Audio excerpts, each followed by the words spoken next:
He slaps her until her mouth bleeds. He tears her clothes and calls her a whore. He tells her she will never leave, not as a free woman, only as a corpse. Celine swears she will hate him forever. She swears she will make him pay for what his family did. Hello everyone, and welcome back. I hope you already watched part 1, because this story only gets darker from here. If you haven't seen it yet, go watch it first so you can fully understand what's happening. And before we begin part 2, don't forget to hit the subscribe button and help this channel reach 1,000 subscribers. Now, take a deep breath, step into the darkness, and let's begin part 2. In another place, far away from our dear Joanna, that beautiful girl woke up tired from her sleep. She looked around to find that she was still sleeping in his room and was still wearing his shirt. She closed her eyes fearfully as she remembered the punishment her cousin had inflicted on her. Emily slowly swallowed while quietly staring at the ceiling. The silence did not last long. It was interrupted by knocking on the door, which made Emily shudder in fear, thinking it was Victor. But after a moment, she remembered that Victor did not knock on doors. He entered directly. Emily's voice was tentative. "Come in." The door opened quietly, and Olivia entered. Emily breathed a sigh of relief. Olivia's voice was gentle. "Are you okay, dear?" Emily's response was bitter. "How can I be okay when I am in the grip of a merciless monster?" Olivia looked at Emily sadly and silently, wondering what she could do to help her. There was nothing she could do. A few minutes passed in silence, until Emily broke it. "What day of the week is it?" Olivia answered softly. "We are still at the beginning of the week, dear." Emily's voice grew anxious. "I missed university today, didn't I?" Olivia hesitated. "Actually." She fell silent, not knowing how to answer. Emily pressed. "What is it? Please tell me." Olivia's voice was nervous. "Actually, dear, Victor has decided not to send you to university anymore. You will stay here at home." At that moment, Emily felt as if the ground was spinning beneath her. She closed her eyes in pain, trying to comprehend what Olivia had just said. She kept repeating Olivia's words in her mind, until she finally realized the situation she had reached. She did not feel the tears that filled her cheeks like heavy autumn rain. No, she did not feel them. How could she, having received the third strongest shock in her life? The first was when her parents died. The second was when she saw Victor shoot her friend Sebastian. And this was the third. Emily got up from the bed, wiped her tears violently, and rushed out of the room. She headed downstairs toward Victor's office, ignoring Olivia's calls. As for Victor, he was sitting in his office, lost in thought. He was thinking about the curse of his life and his eternal love, his beloved Emily. Yes, she was his eternal love. He did not deny that he had loved her since she was 5 years old. He did not deny that his heart never stopped beating when he saw her. How he wished she would return his love. He really did not know yet whether she loved him or not, for all he saw in her was fear and obedience. He never heard her say the words, "I love you," at any moment, so he did not know. But would he care? Of course not. She was his, whether she liked it or not. Victor snapped out of his reverie at the sound of the door opening. He looked up to see Emily coming toward him. Victor's voice was cold. "What is it?" Emily's voice trembled with anger. "You are destroying my life, and then you ask me so coldly, what is it?" Victor leaned back in his chair. "What do you want?" Emily's voice rose. "Let me go to university." Victor's response was flat. "No." Emily's voice became very angry and loud. "Why the hell are you doing all this to me? I will go to my damn university, and you will not object. You have nothing to do with me. Do you understand? By the creator of hell, was that little girl singing or talking? And damn, her voice was the most beautiful thing he had ever heard in his life." Victor stood up from his seat and walked toward her. As soon as he reached her, he grabbed the front of the shirt she was wearing and pushed her against the wall. She moaned in pain. Victor's voice was low and dangerous. "I do all this to you, my dear, because you are mine, my property alone, and I do with you as I please. As for your university, there will be no leaving the house. Forget about it. I will be merciful and let you continue your studies, but here in this palace. Do you understand?" Emily nodded in fear. Victor smiled quietly. "Good. Now I want to eat." Emily blinked.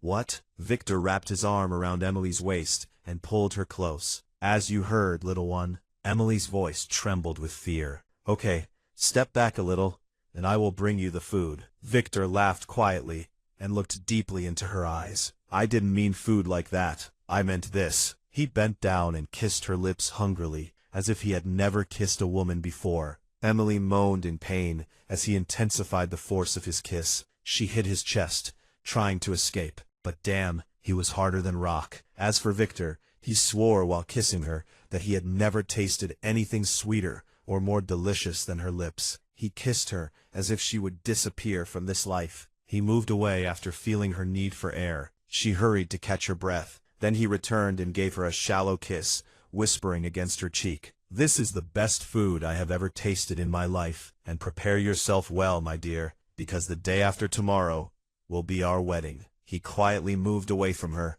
leaving the palace with a sincere smile on his face. As for Emily, she remained frozen in place. By the creator of hell, what kind of curse was he talking about? Was it possible that only one day separated her from marrying that savage? And damn, our dear Emily had now received the fourth strongest shock in her life. But would this be the last shock, or would the shocks continue? Who knows? In the evening, after nightfall and the full moon that illuminated the darkness of this gloomy night, Christopher was sitting in his office in the palace, finishing some work. And as usual, Celine never left his mind. Damn that whore. She never shut her mouth, which only spewed poison to anger him. But did she stop? Of course not. She only intensified her words, which increased his anger as well. By the creator of hell, he had broken her bones and maybe even fractured one of her ribs, yet she still defied him. Christopher thought she must be in pain after what he did to her last night. He did not know why,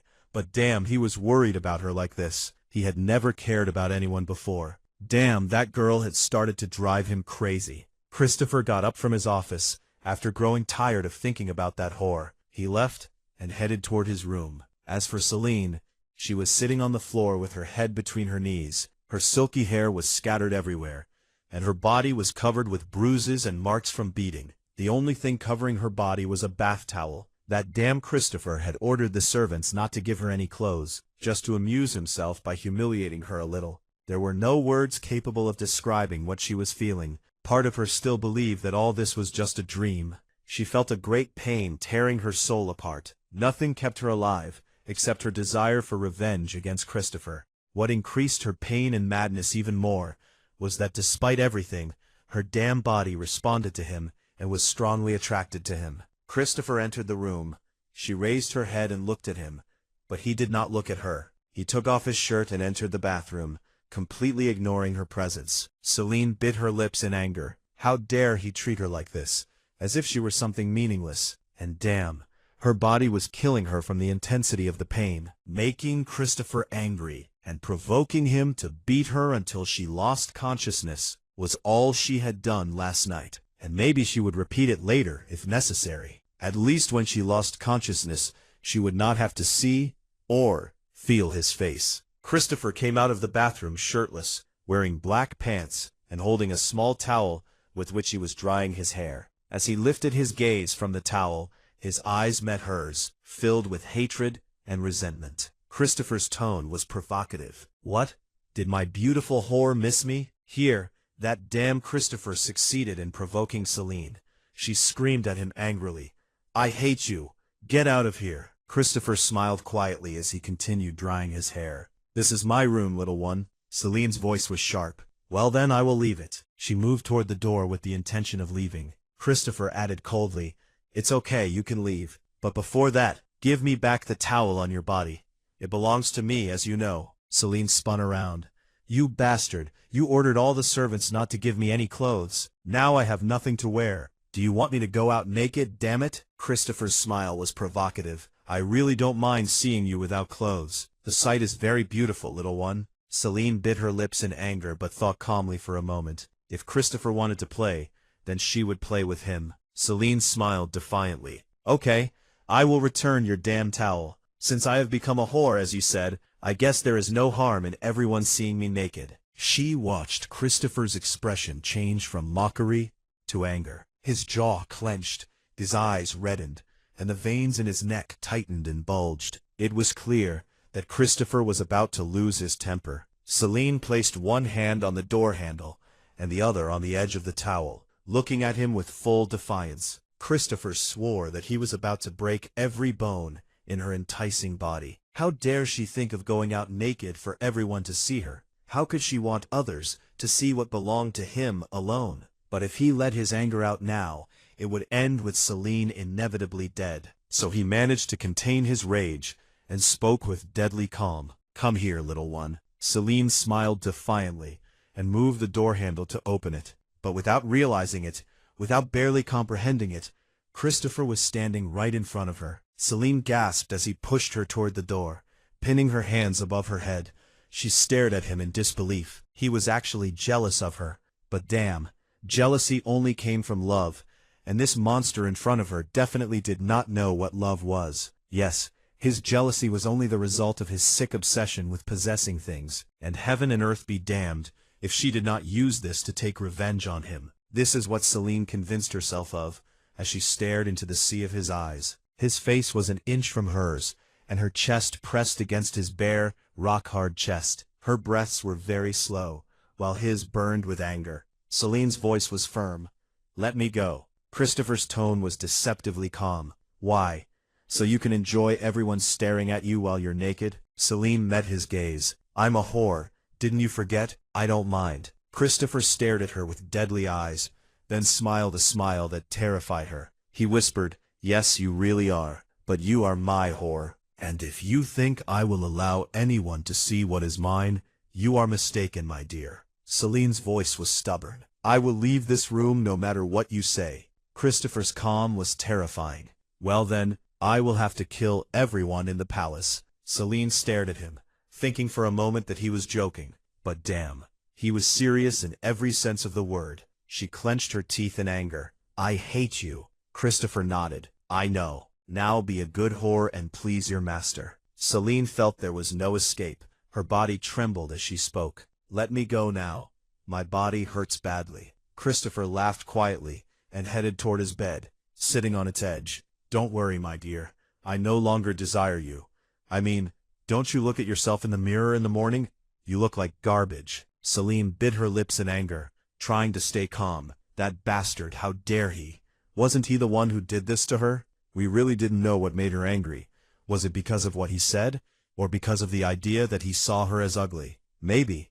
Who knows? Christopher grabbed one of his shirts and threw it at her. "Come on, put it on and come here. It's time to sleep." Celine's voice was defiant. "I don't want to." Christopher's patience snapped. "I swear by the creator of the heavens and the earth, I will make the sound of your screams beneath me reach the dead in their graves if you don't do as I ordered immediately." Celine cursed under her breath, took the shirt from him, and headed to the bathroom to put it on. Her body could not bear anything today. She took a warm bath, then put on Christopher's shirt. It was too big for her, reaching mid-thigh.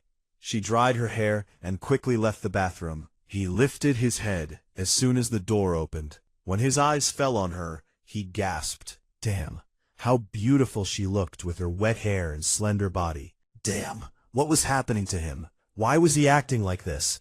Why was his heart beating so wildly? He clenched his teeth in anger, turning his gaze away from her. Celine approached quietly and climbed onto the bed to sleep. But soon she felt Christopher pulling her toward him, making her lie between his arms. She tried to move, but he held her tightly. She looked at him angrily, but fear quickly took over when she saw the look in his eyes, a look full of anger, desire, and a lot of hatred. Christopher's voice was sharp. "Sleep now." Celine closed her eyes in fear. Damn, he still scared her. Within minutes, she was asleep. Christopher felt her breathing steady and knew she had fallen asleep. He closed his eyes and slept as well. In another place, Ricardo had returned to the palace at this late hour after finishing his work. He headed immediately to his room. He entered the bathroom and took a warm bath to relax his muscles after the day's effort. When he finished, he dried his hair and put on clothes suitable for sleeping. As usual, before going to sleep, Ricardo went to the balcony to look at the sky and feel the gentle breeze, the thing that made him feel like a living person, even if only for a few moments. It was enough to comfort him. Ricardo stared calmly at the sky, watching the moon, which had become full and bright. He did not know why, but he suddenly had a strong desire to see the reflection of the moon on the lake water. Without realizing it, he leaned his body slightly to the left until the features of the lake became clear to him. And here came the surprise. Ricardo froze in place as he watched that small body by the lake. Yes, it was our dear Joanna, who was still trying to dry the water from that lake. Her exhausted body barely stood as she had completely drained her energy. But her stubbornness and madness were greater than that. Ricardo stared at Joanna quietly, thinking about her and how crazy she was. She had already exceeded his expectations. What human being would accept such an impossible request? It was a demanding, unfeasible task, yet she had defied his expectations and accepted it. He had allowed her to try, thinking she would stay for an hour or two at most before leaving in frustration. But for the second time, she had defied his expectations. Ricardo snapped out of his thoughts at the scene that froze the blood in his veins. The moment Joanna's body collapsed to the ground from sheer exhaustion, Ricardo cursed himself and rushed as fast as he could toward Joanna. He took the stairs 3 at a time to reach her quickly. As soon as he reached the garden, he hurried to Joanna, who had lost consciousness. He approached her and carried her, cursing inwardly again because her body was burning with heat despite her wet clothes. He carried her into the palace, heading to his room, and placed her on the bed. Then he went to the bathroom to fill the tub with cold water to lower her body temperature. She was literally burning up. When he finished filling the tub, he returned to Joanna and removed all her clothes,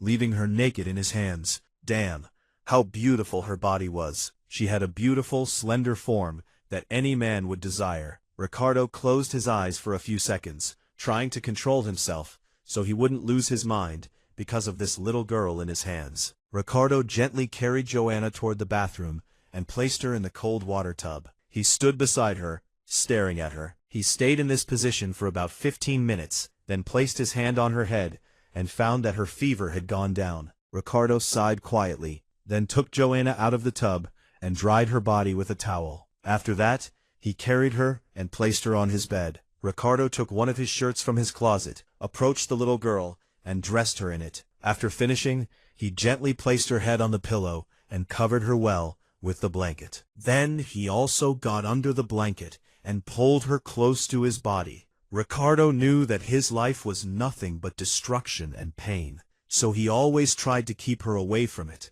But now it seemed that things had changed. Ricardo stared with his dark eyes at Joanna's peaceful face and whispered in a hoarse voice, "Joanna, you are the one who thrust yourself into my life, so never wish to leave it. I will not let you leave. You will be with me, and we will destroy ourselves together. For you brought this upon yourself, little one." Ricardo closed his eyes, sinking into sleep as well after holding Joanna close to his chest. But now, with everyone asleep in the darkness of this night, that girl was still awake. Where could sleep come to her after the shock she had received today? She sat on her bed, hugging herself, lost in thought. She really didn't know what she should do now. Should she laugh or cry? Laugh because she would marry tomorrow the man she once loved, or cry because her life would end as soon as this marriage was over. For with this marriage, she would be sentenced to be a prisoner of this monster forever. She was very confused and lost, but she was sure that all she wished for was that tomorrow would pass safely, or be better than this day by some miracle. But do wishes come true, and do miracles happen? The next morning, Christopher woke up early from his sleep. He looked beside him to find Celine still sleeping. Christopher stared at her quietly and whispered as if talking to himself, "What have you done to me, little one?" Christopher's thoughts were interrupted by the sound of his phone announcing a new message. He grabbed his phone and opened it to find that Victor was the sender. Christopher cursed under his breath after reading the message and quickly got out of bed. He entered the bathroom to take a quick shower and put on his clothes. He left the room, intending to leave the palace, but before leaving, he ordered the servants to prepare some kind of medicinal herbs and give them to Celine to help her regain her health. Christopher grabbed his phone and sent a text message to Ricardo, telling him to hurry as well. They needed to finish their work quickly that day so they could attend the wedding of their damned friend Victor. Then Christopher left the place, at Ricardo and Joanna's place. Before Joanna opened her eyes, her nose was teased by the scent of a masculine perfume. Damn, how beautiful the scent was. She never wanted to move away or stop inhaling it. Breaths hit her neck, wild breaths, like water from a hot spring. She felt her breath was suffocating her, and that her body was restrained. All these feelings attacked her in 1 second. She felt them all at once, as if they were slapping her face, wanting her to open her eyes. Joanna woke from her coma and started moving to remove that weight from on top of her. She began to twist and increase her movements after seeing that bastard, whom her heart had always loved, above her. She moved strongly, hoping he would let her go. Joanna screamed, "Damn it! Wake up, Ricardo! You're going to suffocate me!" Ricardo was sleeping peacefully, for the first time, sleeping just to sleep, until that woman moving beneath him interrupted his rest, screaming, cursing, and swearing. Ricardo's voice was sharp. "Damn it, woman! Stop moving! I want to sleep!" Joanna swallowed the lump of tears in her throat as she asked herself inside, "Why is he shouting at me? I am the one who is suffocating, not him." Joanna moved again, saying angrily, "I am suffocating, you bastard, so get away from me, damn it!" Ricardo growled as he fidgeted. "Didn't I tell you to stop moving? Damn it! Can a monster like me ever sleep in peace?" Joanna shot back. "Stop shouting in my face. I am the one who should be shouting here. I am the one suffocating. If you want to kill me, then stay away from me, you killer." Ricardo whispered beside her ear, "Move again, and I will send you to hell, where the demons will have you." Joanna's face turned red with embarrassment. "That bastard was very rude, and didn't hold his tongue," she replied quietly. "Please, just move away from me a little. I'm suffocating." Ricardo's voice was cold. "No." Joanna's anger flared. "Damn it, get off me, you damn bull. I'm suffocating." Ricardo gritted his teeth in anger, swearing inside himself that if it were any other girl, she would be dead by now. No one dared to disturb him or even stay beside him. He was used to waking up alone every morning. Even after spending a night with girls, he would wake up alone. But now this woman was bothering him, cursing and swearing at him too. He had tried to threaten her, but damn, she was as tough as a widow woman who found no one to sleep with her. He had really been trying since last night not to sleep with her because of her fatigue and exhaustion. But as he knew, his luck was always run, so it was not surprising. Ricardo lifted his head, staring at Joanna. His hair covered his eyes, so Joanna could only see his lips. Suddenly, without warning, he dug his fingers into her hair and pulled hard, making Joanna moan in pain. Ricardo's voice was cold. "Didn't I tell you to shut your damn mouth?" Joanna's eyes were pleading. "Please, move away a little. I'm suffocating." Ricardo sighed boredly, got out of bed, and moved away from her. He couldn't believe that he couldn't feel comfortable, even in his own palace. His thoughts were interrupted by the sound of his phone announcing a new message. He grabbed it and found a message from Christopher, telling him to hurry up and come, so they could finish their work before Victor's wedding. Ricardo muttered, "Damn, I have to go." He quickly got up and moved chaotically because of his speed. Joanna was surprised and asked hesitantly, "What's going on?" Ricardo answered, "Today is Victor's wedding. I have to finish my work before that." Joanna stared at him in shock. "Whose wedding?" Ricardo replied, "Victor's." Joanna's voice rose with anger. "Damn, is that bastard going to marry a girl other than Emily? I swear I will break his bones if he does, and I will never forgive him. I thought he loved Emily. Damn it." Ricardo's tone was cold. "He will marry Emily, you fool." Joanna stared at him blankly for a while. After understanding the matter, she finally said, "Oh my God, finally, Victor will marry my dear Emily. Damn, I have to go see Emily now." Ricardo warned, "Don't be silly and cause trouble, little one." Because he didn't finish his sentence, because Joanna disappeared from in front of him and went inside the bathroom to change her clothes. Damn, she was worse than children in these matters. Ricardo smiled quietly, firmly convinced inside that he would greatly enjoy the company of this little one. He really wouldn't mind playing with her. Then Ricardo left his room, and subsequently the entire palace. In that cold palace, as cold as its owner, that beautiful girl was sitting in her room in front of the mirror, staring at her reflection with a mixture of conflicting emotions: sadness, happiness, fear, anger, comfort, tension. How could she not, when only a few very short hours separated her from the moment she would be bound forever? She was wearing the white wedding dress that highlighted her beauty and charm, despite being a long-sleeved dress that revealed nothing of her body. Long minutes passed, and Emily remained motionless,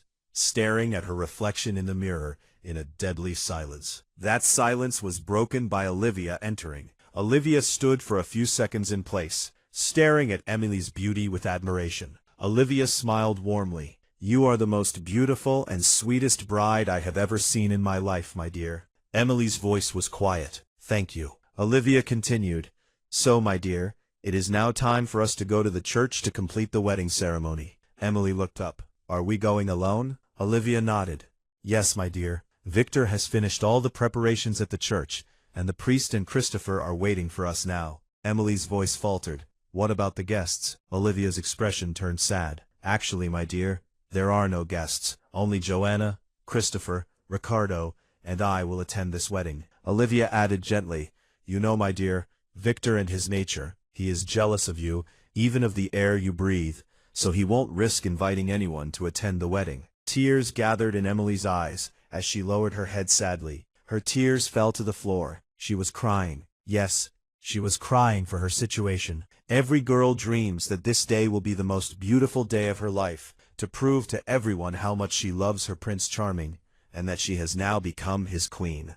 But here she was today, wearing the wedding dress and preparing to go to the church to complete her wedding, that no one would attend. A mood of sadness, gloom, and silence filled the room where Emily sat. This silence and gloom were broken by Joanna's entrance. Joanna's voice was bright. "Finally, my dear Emily. I can't believe today is your wedding day." Olivia sighed with frustration. "No, believe me, today is the wedding day of our sweet princess." Joanna felt the atmosphere of sadness and gloom filling the place, but she didn't want to believe it, thinking she was imagining things. What proved otherwise were Emily's tears that kept falling without stopping. Joanna's voice softened with concern. "What's wrong, my dear Emily? Why all this crying and sadness?" Emily's voice was thick with tears. "I can't believe I'm going to marry that monster today. Damn him. Even on my wedding day his heart is a bad memory in my mind and soul. I have come to hate how he treats me. I'm not his tame animal to do all this to me." Joanna quietly hugged Emily, patting her back. "Calm down, my dear. Calm down. Be strong. Yes, be strong and don't give up. Prove that to him today, or even in the days to come. Just be strong, my dear." Emily sobbed. "I can't." Joanna's voice was firm but gentle. "Yes, my dear, you can." Emily looked up. "Really?" Joanna nodded. "Yes." Emily's voice cracked. "But I'm in pain, Joanna. I feel so angry about my situation." Joanna's eyes sparkled. "Then let him be angry. Just like you're angry now." Emily looked at her and smiled quietly. "Yes, you're right." Joanna's tone turned playful. "Yes, that's right, my dear Emily." Emily noticed a black rose on Joanna's bag. She smiled quietly. "Dear Joanna, can I take this black rose?" Joanna beamed. "Yes, definitely, my dear.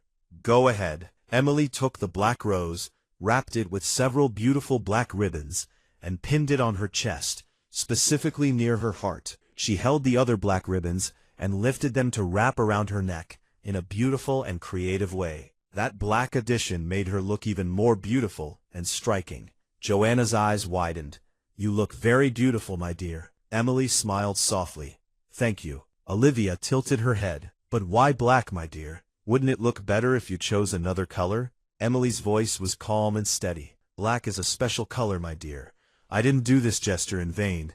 It is a message directed to my dear Victor, and once he sees me, he will understand it immediately." Joanna clapped her hands playfully. "Well then, let's go now. The driver is waiting downstairs." Emily nodded calmly. "Okay." Emily, Olivia, and Joanna left the room and then the entire palace. They got into the car and headed toward the church. The church was not far from Victor's palace, so the girls arrived quickly. As soon as they entered, they found Christopher sitting quietly, smoking a cigarette, with the priest sitting in front of him. Christopher's voice was sharp. "I hope you shut your mouth and sit quietly, little one." Joanna frowned.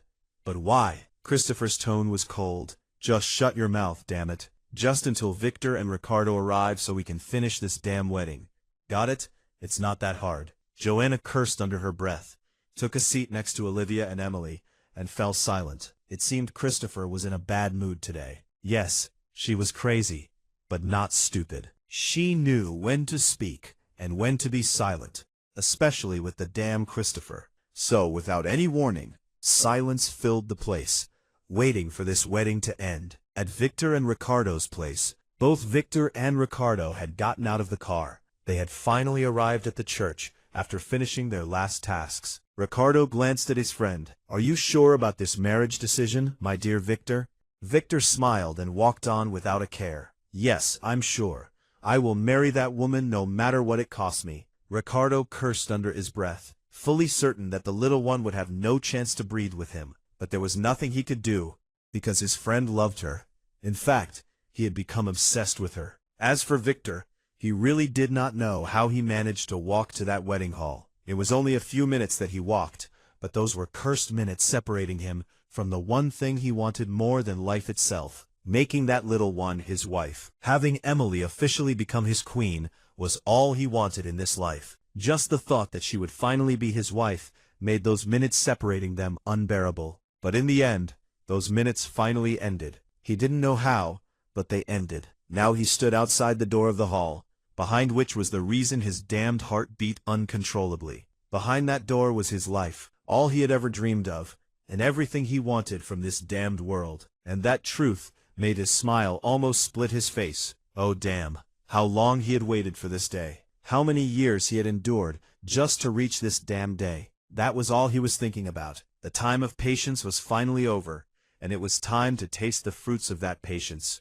Victor was drowning in his happiness, to the point that only Ricardo's sarcastic voice brought him back to reality. Ricardo spoke while placing his hand on the door handle, about to open it. "Are you ready to enter the marriage cage, my dear?" "Open the damn door." Ricardo laughed mockingly. Open the door, and they entered together to attend Victor's wedding party. Yes, his wedding, and damn, how gloomy the atmosphere was inside. The hall was silent to the point of death, and there was an aura of darkness surrounding every corner, giving it the appearance of a graveyard. Of course, the attendees were only Christopher, Joanna, and his sister, Olivia. Victor smiled at that, because this was what he wanted from the beginning. As for his eyes, they searched for his bride with deadly longing, until he finally saw her sitting in the middle of the hall, in front of the priest who would marry them. And damn that woman! She was wearing a black rose, also tied with black threads, near her heart, as if she was telling him that,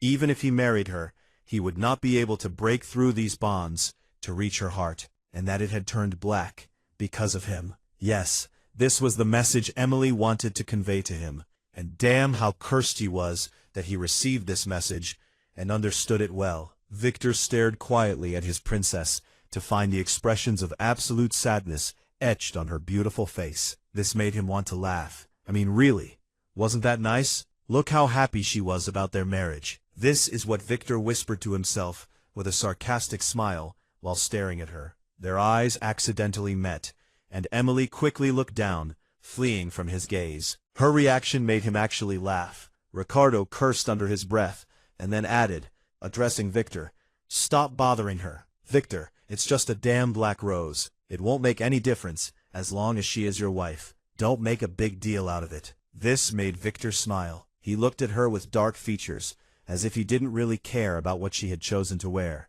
Then he added, "Oh, I'm not making a big deal, my dear. I will marry that fallen woman, even if she put a dagger on her heart, instead of that black rose. And black suits her very well."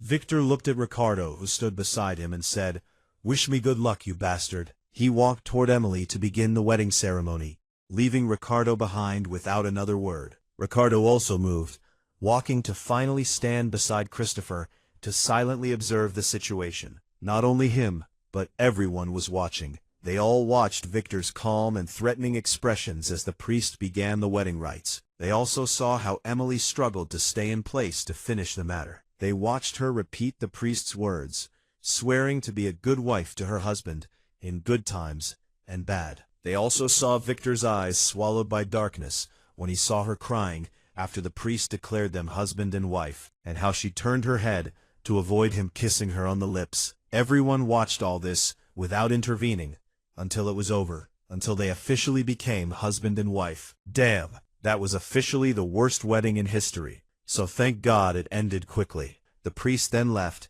leaving them alone in the hall. Only then did Victor quietly smile, ignoring the way Emily hurried toward the bathroom door without even looking at him, as if she couldn't stand to stay with him for another second. Yes, ignore that. But everyone had seen with their own eyes how he would make her pay dearly. Christopher's voice was bored. Finally, this damn wedding is over.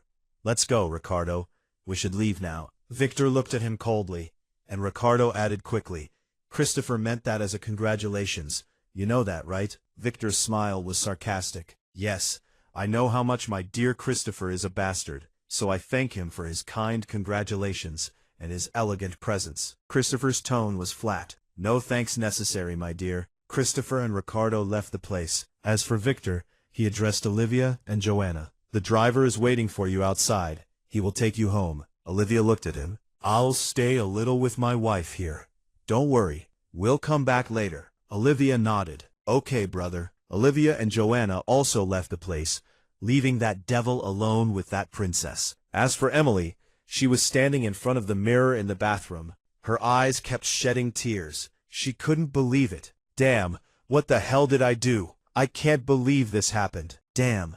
Her slavery contract had just been signed a little while ago. Yes, her slavery. Before becoming his wife, he treated her like a tame animal. But now he would definitely treat her like a slave, not an animal. This was all that ran through the mind of our little princess as she drowned in a sea of her pain and suffering. She only became aware when someone's hand grabbed her arm tightly and pushed her against the wall. Only then did she regain consciousness to see her husband standing in front of her, staring at her quietly. Victor's voice was calm, his smile sarcastic. Why all this crying, my dear? Did you miss me so quickly? Emily looked at him in shock. Damn, he talked to her so simply with that sarcastic smile, as if he hadn't just ruined her life, as if he hadn't literally forced her to marry him, as if she hadn't spent nights and days begging him to leave her alone, as if he didn't know what he had just done to her. Emily felt anger at his behavior. Yes, intense anger, which exploded as she shouted, Are you happy now? You got what you wanted, didn't you? She hit his chest with all her strength, both hands pushing him back. She continued angrily, You got your little princess toy. You did what you wanted and made me officially yours, ignoring all my wishes and dreams as if I'm not even human to you. You destroyed my life just because you're a sick bastard who loves to control everything. Are you happy now? Tell me, damn it. Victor's voice was very calm. Yes, I am very happy, and I bet you are happy too. Deep down, in the deepest depths of your soul, you are happy too. Here, Emily couldn't respond, either because his words were true or because she didn't know what to say. She didn't know what had come over her. She felt like she was about to lose her mind because of him, which made her even angrier. Emily grabbed the finger with the wedding ring and was about to take it off. Unfortunately for her, this action provoked Victor, making him angry. Emily gasped in fear when Victor placed his hand on her neck, slamming her back hard against the wall, almost causing her to lose consciousness. She didn't even know how this happened. One moment she was trying to remove the wedding ring, and the next moment she was struggling to breathe, his hand choking her in that deadly way. She was unable even to speak or beg him to let her breathe. Emily's body trembled violently in his hands from intense fear. His features terrified her. The darkness she saw in his eyes, that madness, and all those demons she now saw in his gaze scared her. She knew he was a merciless monster and demon, but she had never seen him like this before. Damn, how much she wanted to escape from him, even to vanish from his sight at that moment, out of sheer fear. Yes, she was so scared that she welcomed the hand that was stealing her life, just to run away from him. She was about to succeed, but he stopped. He loosened his grip around her neck without letting go, just giving her a little space to breathe. He buried his face in her hair to inhale her scent, which quickly made all his anger evaporate within seconds. Don't be surprised. This was the effect that little one had on him. She worked wonders on him, just like drugs. Yes, she was his hell, and at the same time, his paradise. Emily cried, Stay away, please. Please, Victor. Victor moved away from her to stare at her tearful face. Listen carefully, princess, and understand this well. because I will not repeat it. If you think about removing my wedding ring from your finger,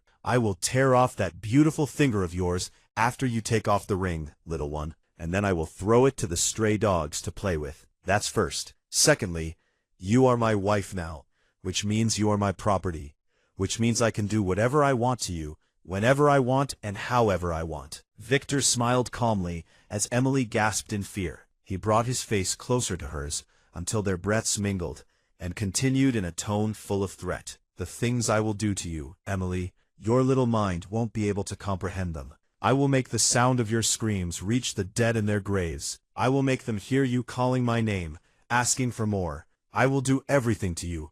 Yes, I will do whatever I please with you. Is that understood, little one? Emily kept staring at him in fear, and couldn't utter a word. Victor repeated his words more sharply. Is that understood, little one? Emily's voice was terrified. Yes, yes. Victor's tone turned bored. See, my dear, how easy it is. I don't know why they say marriage is difficult. Look at us, how we resolve our conflicts with love and respect. He continued. And now, let's go, my dear. We have a long night ahead of us. Emily stammered. What?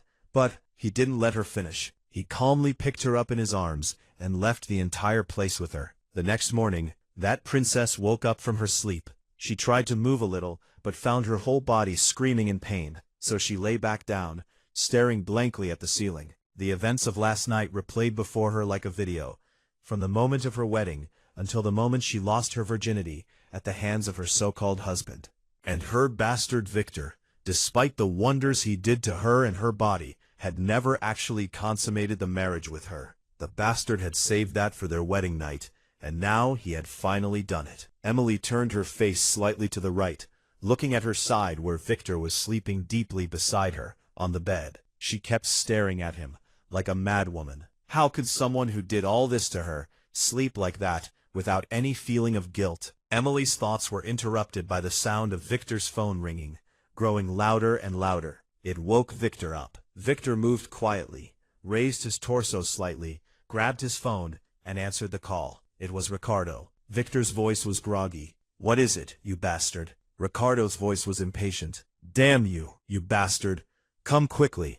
I've already lost control here. Victor was still sleepy. Why? What happened? Ricardo's voice was angry. Damn. Did you forget what day it is today, you bastard? As soon as Ricardo said those few words, sleep flew from Victor's eyes. Damn, how could he forget such a day? Victor cursed under his breath, and quickly added, Okay, I'm coming. Ricardo warned, Don't be late. Victor hung up, got out of bed, quickly dressed, and left the place. Yes, he was so fast that he forgot about Emily, who stared at him in astonishment as he left without even looking at her. But why all this hurry? Was there some disaster, or was it the end of the world? We would find out soon. In another place far from that palace, Ricardo was cursing Christopher with every curse known on earth. He didn't leave a single curse unspoken. Ricardo's voice was impatient. Damn, when will this damn day end? He looked at Christopher, who sat calmly smoking his cigar amidst a huge number of corpses and dead bodies. The damn man had killed more than 200 men so far,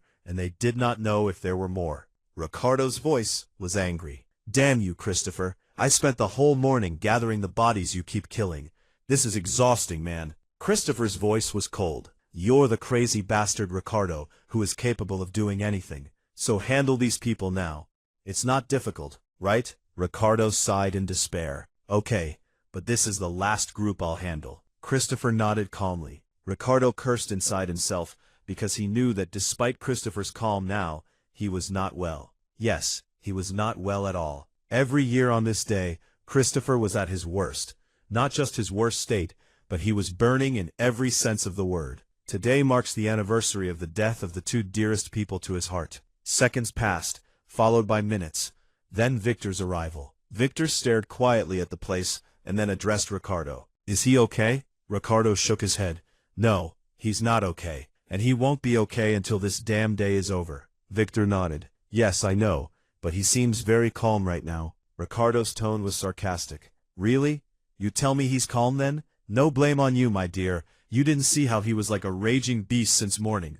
You didn't see how he turned everything into a massacre. Damn, since morning he hasn't stopped killing, destroying, and pouring out his anger on everything in front of him. in addition to drinking more than 10 bottles of wine until now. And now you come and tell me he's calm? Victor muttered. Damn me. Okay, Ricardo. Their conversation was interrupted by Christopher's arrival. He added in his tired masculine tone, barely holding himself upright. Don't worry about me, guys. I'll take good care of myself. Victor asked, What will you do now, Chris? Christopher's voice was flat. I'll return to the palace. Ricardo stared quietly at Victor, thinking that this was indeed the best solution, especially after Christopher had consumed huge amounts of wine since the morning. Victor nodded. Okay, let me take you then. Christopher nodded quietly without a word, and they all got into the car, heading toward the palace. In that huge palace, as time passed, that beautiful woman opened her eyes and looked around, while her eyelids slowly focused. She gently raised her head to gaze at her body. She found that she was still wearing his shirt. She stared at it for a few seconds, before finally realizing that the shirt was very short, barely covering her buttocks. Celine opened her mouth in shock. She hadn't noticed that before. She cursed herself angrily and shyly, only to be surprised moments later by Christopher entering the room with his shirt unbuttoned at the chest. She didn't know what had struck her at that moment. Without realizing it, she found herself jumping out of bed to stand shyly and modestly before him. Crimson spread across her face, turning it very red. Her features disappeared behind that mixture of tension and shyness. Christopher smiled sideways as he looked at her, hiding her face from him, her hands tightly clasped with great nervousness. He approached her, closed the door behind him, and stood facing her. He gazed at her features, her silky long hair, her wide blue eyes that were kohl-rimmed, her full pink lips that exuded seduction. He lifted her chin with his thumb, his face showing a gentle, beautiful smile. It was the first time she had seen such an expression on his face. Her breath faltered, while her heart panicked unbelievably, beating violently as if it wanted to escape from her weak chest. And truly, despite everything, Celine felt that Christopher was somewhat strange. Very strange indeed. Christopher leaned toward her chin and planted a gentle kiss on it, sending a strong shiver through her slender body. She recoiled backward, trying to escape from his hands before her strength failed, and her body weakened from his deadly touches. But Christopher held on to her and embraced her tightly, making her feel her ribs compress. He whispered softly at her neck, his hot breath caressing her smooth, delicate skin. Stay still, my little one. Don't move. I'm very tired.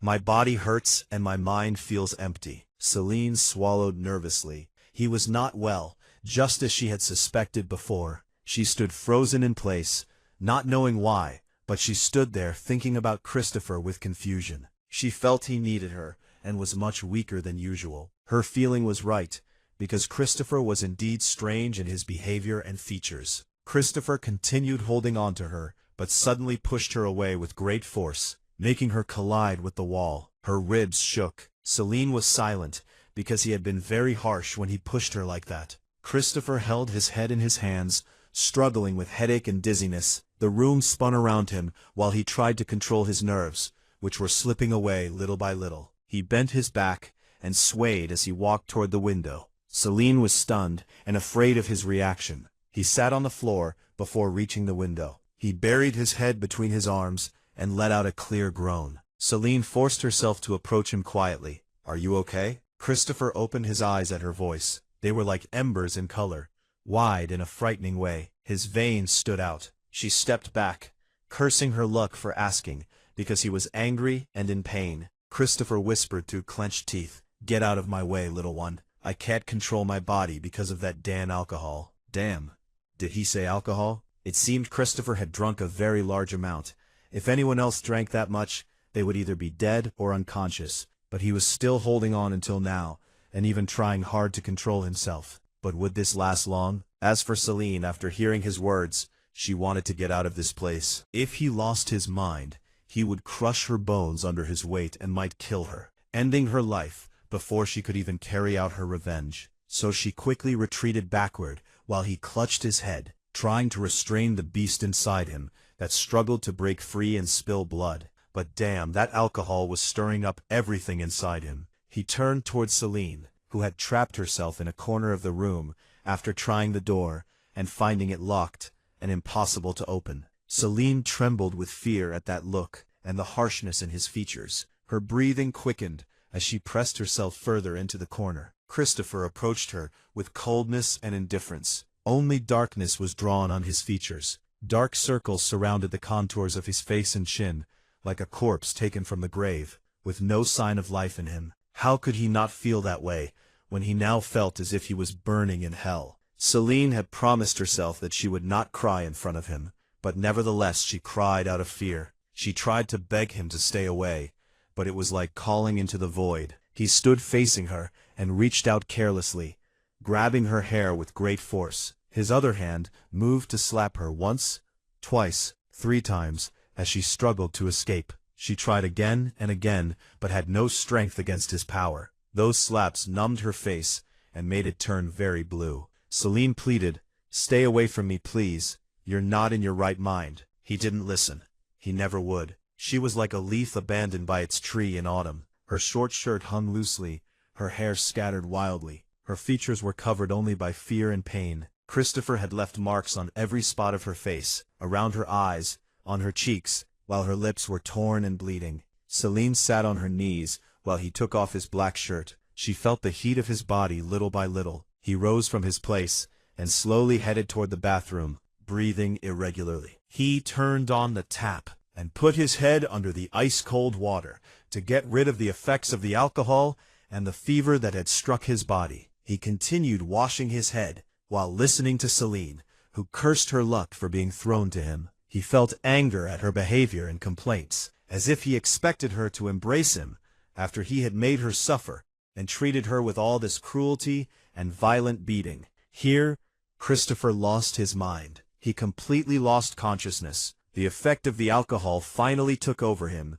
in addition to the repeated scene of the death of the 2 dearest people to his heart, playing before his eyes, again and again. He felt intense pain in his heart, and what increased his pain was the feelings he had started to have toward that woman. He couldn't believe that he was weakening before her. He knew deep in his heart that he had fallen into her trap of love. Yes, he admitted this to himself, but on the other hand, he admitted that this love would inevitably destroy him and weaken him greatly, and this fact truly angered him. Therefore, he moved away from the tap and grabbed the towel to dry his hair. He went out, looking at Celine with great resentment as she stood frozen in place the moment she saw him. Christopher didn't feel himself as he approached Celine, who sat on the floor. He suddenly grabbed her hair forcefully, pulling her up and making her stand before him. He wrapped his arm around her neck, pressing her against the wall behind her. He tightened his grip on her neck, making Celine feel her breath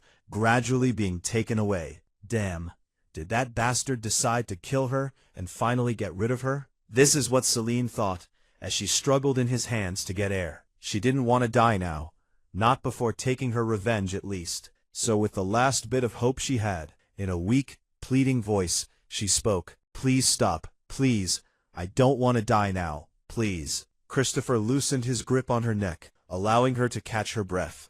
But he kept his hand around her neck, holding her body firmly against the wall. Celine thought Christopher would finally let her go, but he surprised her by biting her earlobe while whispering angrily. She was powerless under the weight of his broad body and his hands firmly holding her. "Do you know what you're doing to me, you whore? Come on, speak, damn it." Celine's voice was fearful. "No, I don't know." Christopher's voice was angry, under the influence of alcohol. "You don't know, you damn whore. Let me tell you, you are like the poison running through my veins. You poisoned my mind and stole my heart. You are the only girl who made me fall for her. You are the only girl I desire and want more than anything else in this life. Damn it, I love you, you whore. Damn, damn, damn." He shouted at the top of his voice, making the room echo around her. "I love you." Then he cursed again, trying to speak calmly. "I loved you since I saw you sitting in my room, in my bed, crying on my pillow. Damn, I never loved anyone like I loved you. Yet I wanted to kill you. Yes, I have a strong desire to kill you, but I can't, damn it." Christopher slammed the wall behind Celine hard to move away from her after a severe headache overwhelmed his head. He headed toward the bed, throwing his body onto it. He closed his eyes, from physical and mental exhaustion and immediately fell into a deep sleep, leaving that girl standing there in shock that her mind could barely comprehend. Celine sat on the floor, staring into space, Christopher's words repeated in her mind over and over and over again, until she finally understood the matter. Celine didn't feel herself, nor the smile that grew on her lips for a few moments. She got up from the floor and headed to the bathroom to wash her face. As soon as she reached the faucet, she saw her reflection in the mirror. She stared at herself, and at the marks on her face caused by Christopher's abuse. Then she remembered the reason that kept her alive until this moment: revenge. Celine left the bathroom after washing her face. She approached Christopher, who was sleeping on his bed, and looked at him calmly. "You should worry about me, Christopher, for when a daughter of Eve hates someone, she destroys his life. And unfortunately, you made the biggest mistake of your life because you fell in love with me. From now on, this love will be the weapon that destroys you, and you will see what I will do to you." After 3 weeks, yes, 3 weeks had passed since that night when Christopher confessed his love to Celine. How unlucky Christopher was, for after waking up and recovering from the effects of alcohol, he did not remember anything, not even his confession to Celine. And damn, so many things had happened and changed in these 3 weeks, starting with the relationship between Joanna and Ricardo, which was like the tide. Sometimes they came close, sometimes they drifted apart. Neither did they warm their hearts by being close to each other, nor did they burn with the fire of separation. And ending with the relationship between Christopher and Celine, which had become more complicated. Celine had already begun the first steps of her revenge, and swore to change herself. If he always called her a whore, then fine. She would become the whore he said she was. She would burn his heart, dance to the tunes of the flames of his passion, and destroy him. She would transform from a gentle cat into a fierce lioness, so she could face him. Damn, Christopher had not yet seen any of her madness, and she would not hesitate to make him see it. Back to the present. Celine stood in front of the mirror, arranging herself. She wore a beautiful red dress and had lifted her hair into an elegant bun.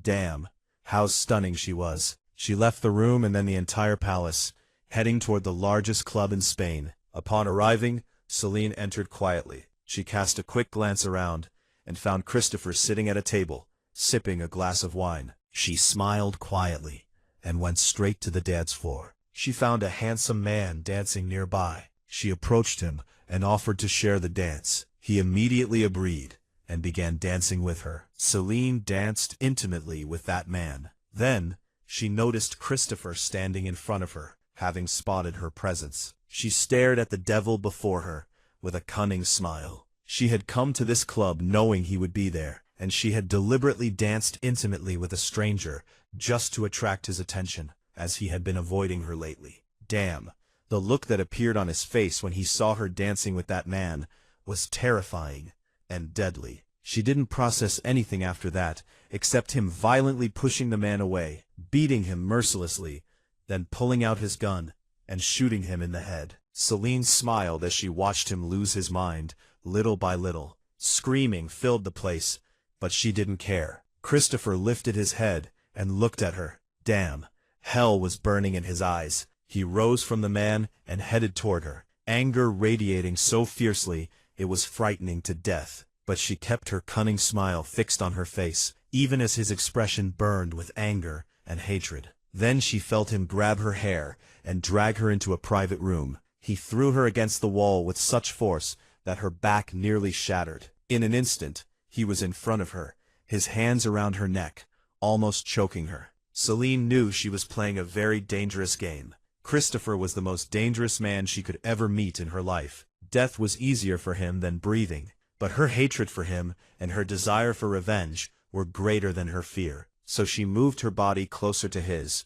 pressing against him. Christopher stared at her, anger consuming his soul, because of this woman who had made his life a hell for the past 3 weeks. He had missed her terribly during the past 2 days. He was dying every moment he stayed away from her. He had run from her to avoid losing control and doing something he would regret later. How angry he felt for letting her leave the palace whenever she wanted. The woman had tried to commit suicide. Yes, she had placed a kitchen knife against her own throat and threatened him. If he didn't allow her to leave the palace whenever she wanted, she would slit her throat right in front of him. As for him, at that moment, he felt his heart would stop from sheer fear. Yes, fear. Christopher, who had never been afraid of anything in his life, not even as a child, was now terrified. He felt his heart would fall to the ground from the intensity of his fear. And for what? For a damn woman who wanted to slit her throat because of him. So he had allowed her to leave.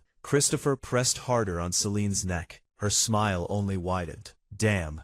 He found no fear in her. The universe trembled before him, and this woman smiled at him. Damn. He wanted her more than anything else in the universe. He had killed, raped, and slept with any woman he wanted, trying to prove to his heart that he didn't want her. But he failed. He wanted her and only her, and she made him lose his mind. Damn. He had broken her bones over the past 3 weeks, but she continued to make him lose his mind and reason, to toy with his heart. And now here he was, holding her in his hands, about to kill her, while she still looked at him with that cursed smile. Christopher's voice was deadly. What do you think you're doing?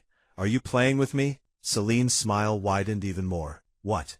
I just came to check on you a little. She bit her lower lip seductively as she finished speaking, causing her lip to bleed slightly from the bite. Christopher clenched his teeth and brought his face closer to hers. His whole body trembled with desire for her. He took a shaky breath, and Celine smiled triumphantly, knowing this worked on him. He liked to see her bleed. It seemed blood excited that bastard even more. Christopher's voice was terrifying, his other hand digging into her waist. You're playing a very dangerous game, my dear. Haven't you had enough of what I did to you a few days ago? Celine's eyes flared slightly, but she maintained her cursed smile. He had beaten her nearly to death a few days ago because she dared to insult him and disobey his orders. She still felt the pain of his blows even now, but heaven forbid she let him scare her. Every time she looked at him, she remembered the scene of her parents' death at the hands of his father. Damn, how she wanted to torture him.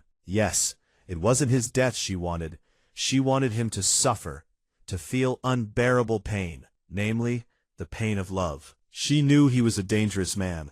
Killing her wouldn't faze him in the slightest, but fortunately, Christopher was obsessed with her to the point of madness. She didn't know if it was bad luck or good luck, but she was sure that bastard was crazy about her. Not love, but an endless obsession. He fought what he felt for her with all his strength, and she would never let him win. She was his, to love him, to hate him, and to destroy him. Celine bit her lower lip harder, bringing her face closer to his. His hand was still on her neck, and his eyes had darkened even more. She recognized those looks. They were looks of desire. Yes, deadly desire for her. He pressed harder on her neck, but she smiled. Her lips were very close to his. She felt his heavy breaths, burning her soul. She whispered against his lips, "What's the matter? Why are you looking at me like that? Go on, kill me, and do whatever you want with me." As soon as Celine finished those words, she closed her eyes tightly when he struck the wall beside her with a blow that made it shatter. She heard him curse angrily between his breaths. He was losing his mind. The woman wanted him to kill her, but damn it, he couldn't do that. He could never do that. He closed his eyes in anger, trying to control himself, then pushed her forcefully toward the wall until she almost fell. Christopher ran his hand through his hair, while his body trembled with rage. Celine laughed quietly. That was a bit harsh. What, the great Christopher can't kill a damn whore like me? How pathetic. Christopher stared at her with deadly calmness. His tone was quiet and deadly. What were you doing here? Celine sighed with boredom. Nothing. I was just bored and came to have some fun. When I arrived, I found a man I liked and danced with him. I could have had a wonderful night with him, but you came and ruined it. Christopher nodded meaningfully. Then he walked toward her calmly and suddenly slapped her hard with the back of his hand, sending her to the ground. Damn, she thought her skull had separated from her body. The son of a bitch hurt her badly, but she wouldn't let him know that. She pushed her hair away from her face and stared directly at him with a cunning smile that made his eyes darken with even more anger. That was what she wanted, to make him lose control.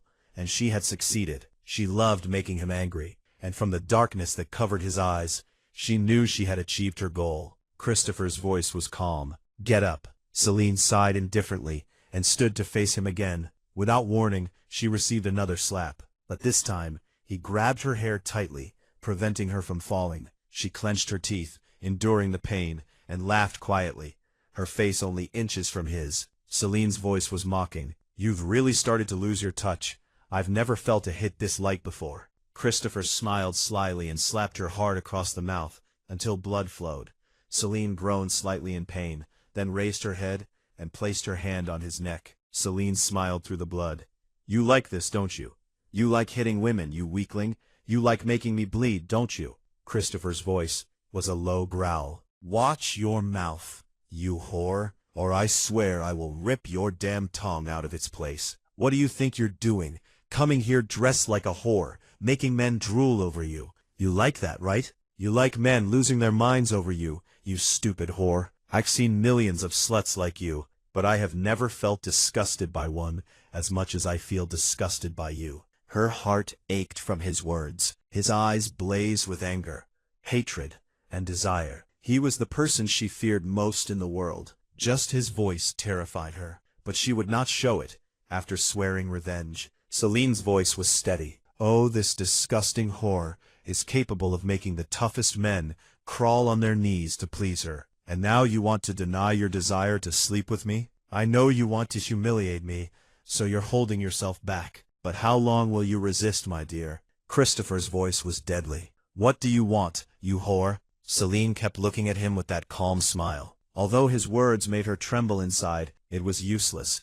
Too much time had passed to turn back, so she did what she had planned, without hesitation. She placed her lips on his and kissed him, biting her lower lip hard, while smiling slyly. She felt his body tremble strongly as she touched him, but he remained in control of himself, despite his soul roaring like a lion, ready to pounce. Celine pulled back a little, staring into the darkness of his eyes with that same cursed smile. Christopher raised his hand to slap her, anger killing him, but he didn't do it. Instead, he shouted at the top of his voice in her face, slamming the wall beside her several times with force. His hand bled as he moved away from her, his breath burning as he smashed everything around him.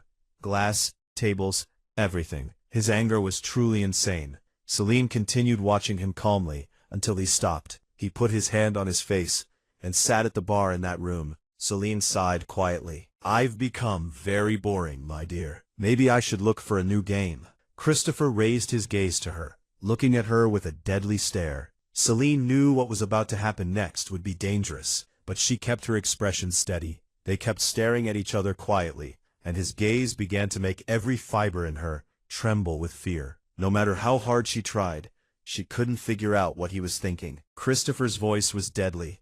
"Come closer." Celine smiled widely as soon as she heard that. "Now we have started. The beast has finally appeared." She walked calmly toward him until she stood right in front of him. Christopher turned his back slightly, staring at her quietly for a moment. Christopher's voice was low.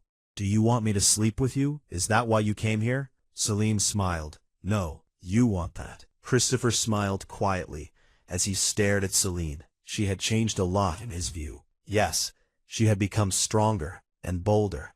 She was no longer the girl he used to fear. Damn, it actually excited him. Celine's new personality impressed him. He decided to enter this game with her too, not caring about the outcome.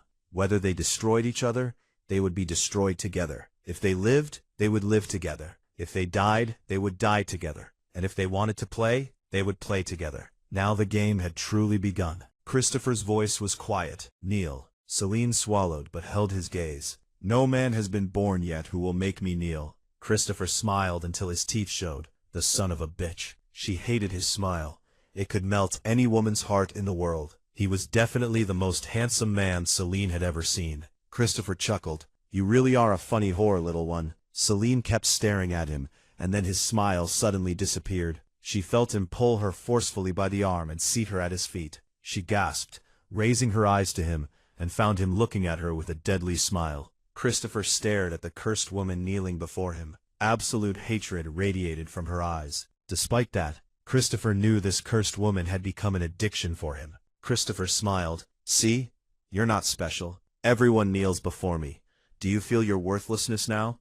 Do you feel how lost you are?" Celine continued looking into his eyes coldly. Christopher stared at her, eager to hear her answer. The woman had a serpent's tongue that feared nothing, and that was somehow entertaining to him. Celine smiled.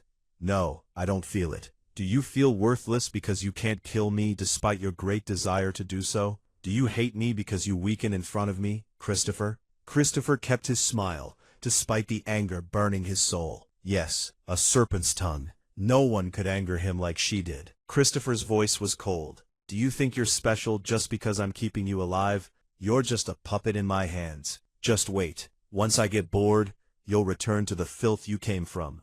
Garbage. Yes, garbage.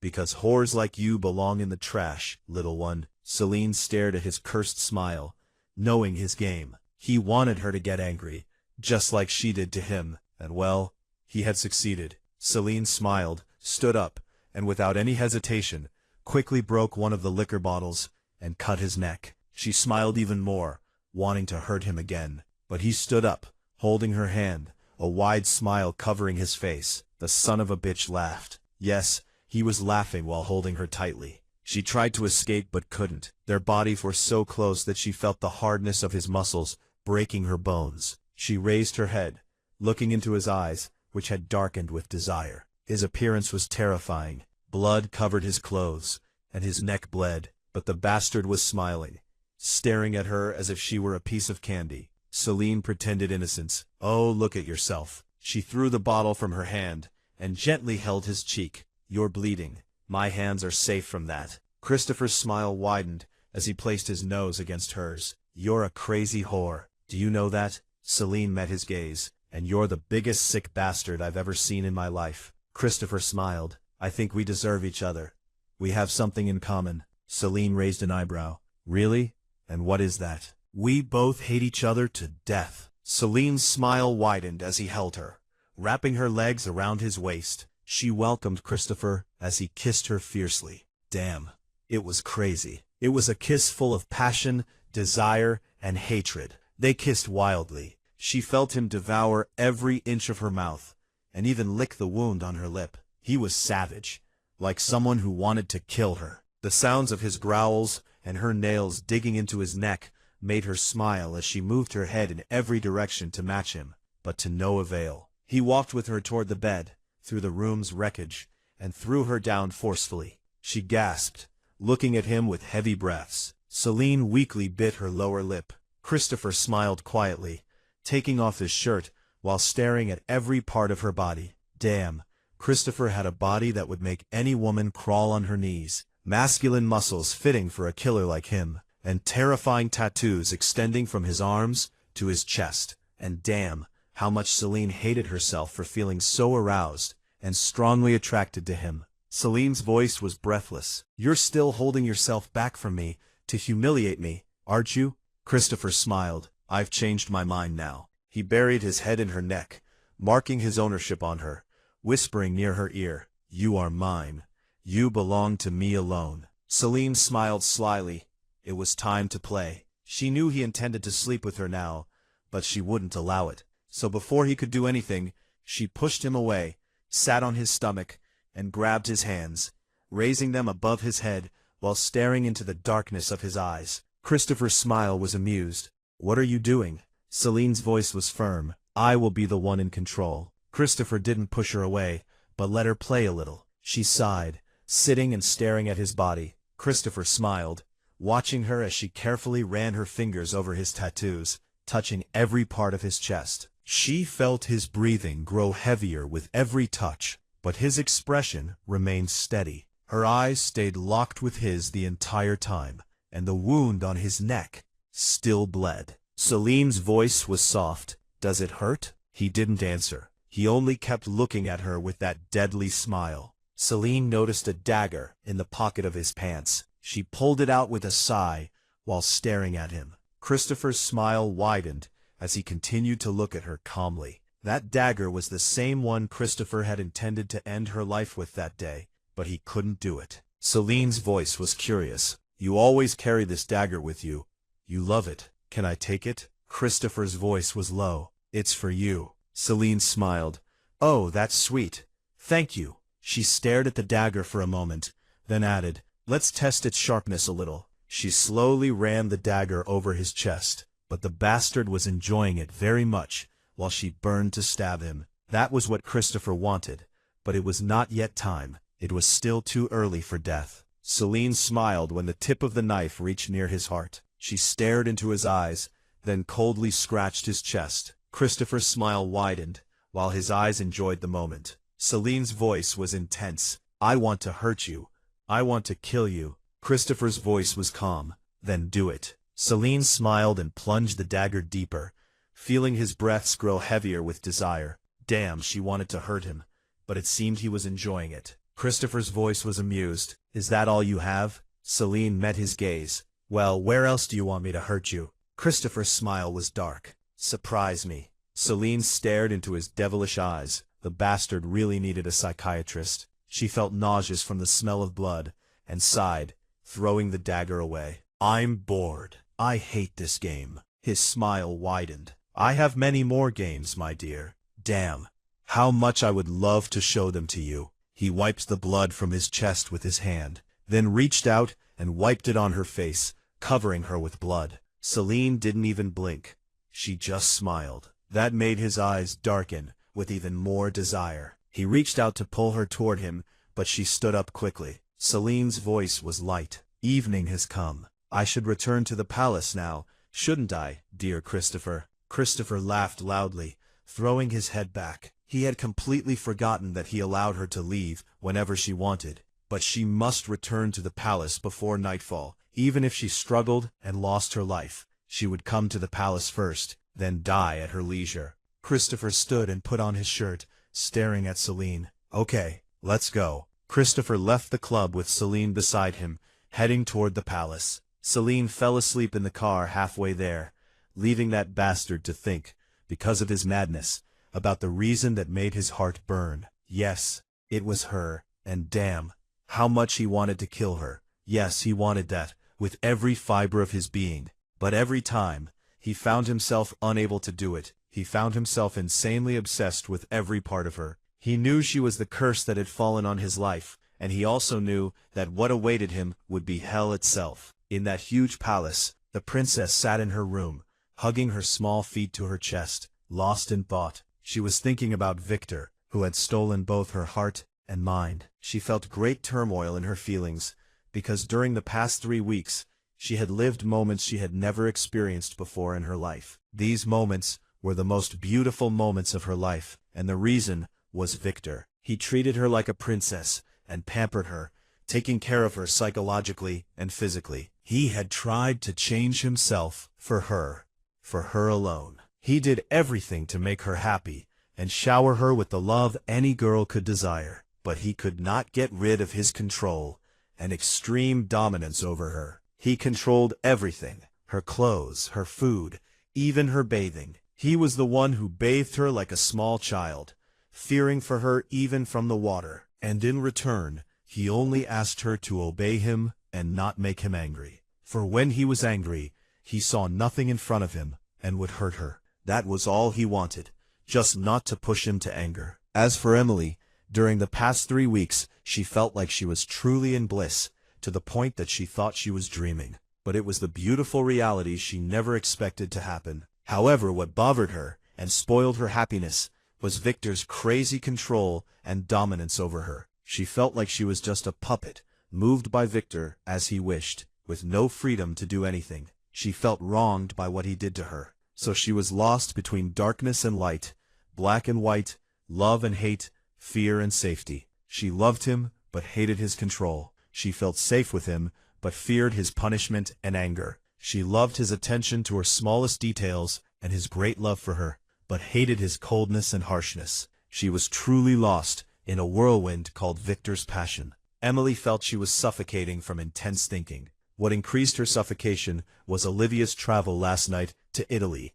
for 2.5 months, leaving Emily alone in this palace. Emily decided to get up and go out to the palace garden, hoping to feel a little relief. But she remembered Victor's warning not to go outside. Emily hesitated. If he saw her outside, he would get angry and punish her for disobeying him. That was something she did not want. She was very afraid of Victor's anger and punishment. But she also remembered that Victor would be late returning to the palace today. So there was no harm in going out for a little while and returning quickly before Victor came back. This is what our Princess Emily thought to encourage herself. She left the room and headed toward the garden. As soon as she reached the garden, a smile spread across her face because she saw the beautiful flowers moving with the breeze. The scene was very beautiful. She moved quietly and sat on the swing next to the flowers. Emily swung gently, feeling comfort and happiness. The fresh air and beautiful flowers greatly improved her mood. Yes, my dear ones,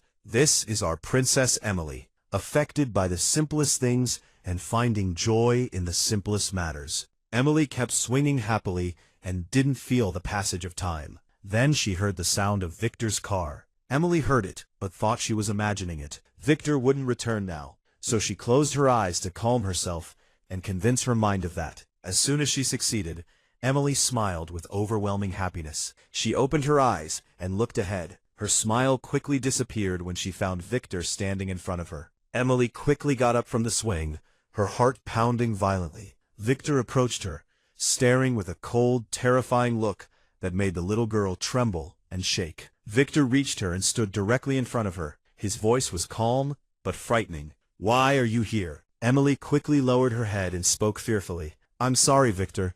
Please forgive me. I didn't mean to break your orders. I was feeling suffocated inside, so I went out a little." Victor shook his head calmly, but anger and sparks flashed in his eyes. He reached out, grabbed her hand and headed inside, pulling her behind him. Emily cried, repeating fearfully, "I'm sorry. Please forgive me. Please, don't punish me.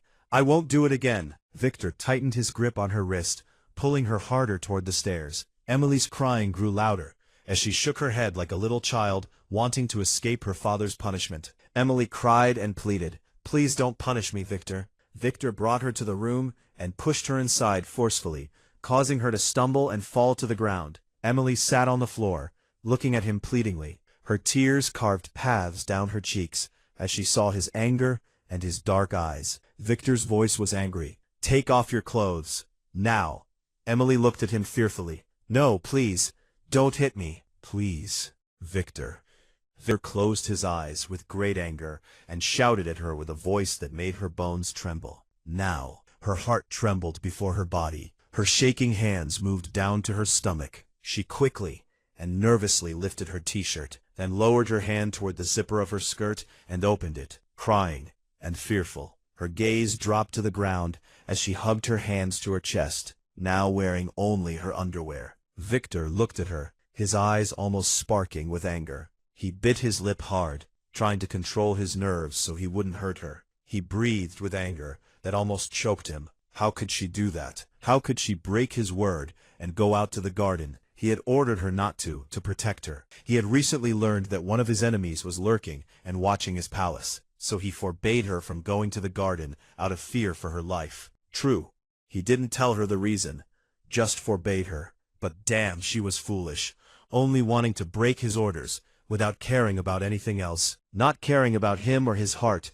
that would stop beating if something bad happened to her. She stayed away from him. He couldn't imagine himself without her. He couldn't bear the thought of losing her. Damn, damn, damn. Just thinking about it now almost made him lose his mind. Damn her, and this obsession that she had caused him. A young girl who had stripped him of everything and made him hers. Yes, she owned him, not the other way around. She owned his heart, his mind, and everything about him. Victor put his hand in his hair angrily and shouted through clenched teeth, "Damn, damn me." He carelessly threw his jacket aside and sat on the edge of the bed. He lowered his head, placing his hands on his knees, then rested his head in his palms, thinking about how to punish her. He never wanted to hurt her, but if he didn't punish her now, she would repeat this, and if she repeated it, he might lose her forever. He would never allow that to happen. Minutes passed with Victor in that position without saying a word. Emily stared at him in surprise, while her heart nearly burst from her ribs with its force. She tried to move toward him,